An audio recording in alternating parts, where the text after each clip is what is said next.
বিসমিল্লাহির রহমানির রহিম। পরম করুণাময় মহান আল্লাহ তাআলার অশেষ রহমতে আমি সকলের সুস্বাস্থ্য ও মঙ্গল কামনা করে শুরু করছি। আপনারা ইতিমধ্যে জানেন, ইতিমধ্যে অবগত হয়েছেন, বাংলাদেশের ঐতিহ্যবাহী হিমায়তপুর ইউনিয়ন, এই হিমায়তপুর ইউনিয়নের আমি আগামীতে চেয়ারম্যান নির্বাচন করতে যাচ্ছি।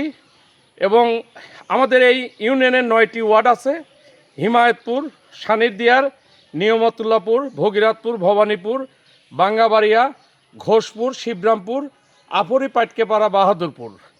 এই যে 9টা ওয়ার্ড, এই 9টা ওয়ার্ডের মানুষ সারা বাংলাদেশে হিমায়তপুর ইউনিয়নের নাম থাকলেও হিমায়তপুর কিন্তু অবহেলিত।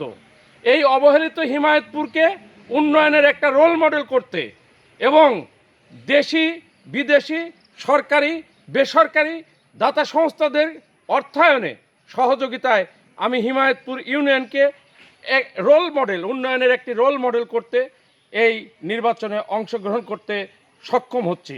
আপনারা দোয়া করবেন, আপনারা আপনাদের মূল্যবান ভোট আমাকে দিয়ে জয়যুক্ত করে এই হিমায়তপুরের উন্নয়নমূলক কাজ অবশ্যই বুঝে নেবেন।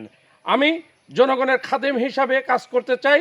আপনারা আমার সম্বন্ধে জানেন, বিগত 30 বছর যাবৎকাল আমি হিমায়তপুর ইউনিয়নের উন্নয়নমূলক কাজের সাথে জড়িত। এমন কোনো মানুষ নেই যার বিপদে আমি দৌড়াইনি।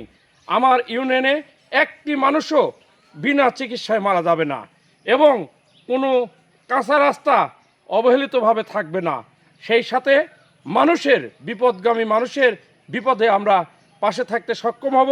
ইউনিয়ন পরিষদ পরিচালনা করতে জবাবদিহিতার সাথে আমরা পরিচালনা করব ইনশাল্লাহ। সকলের সুস্বাস্থ্য মঙ্গল কামনা করি। সেই সাথে আপনারা আমার জন্য দোয়া করবেন এবং আমাকে ভোট দিয়ে জয়যুক্ত করে উক্ত হিমায়তপুর ইউনিয়নকে জাতির সামনে একটা উন্নত রোল মডেল হিসাবে উপস্থাপন করার জন্য আমাকে সহযোগিতা করবেন। সবাইকে সালাম জানাচ্ছি। আসসালামু আলাইকুম ওয়া রাহমাতুল্লাহ।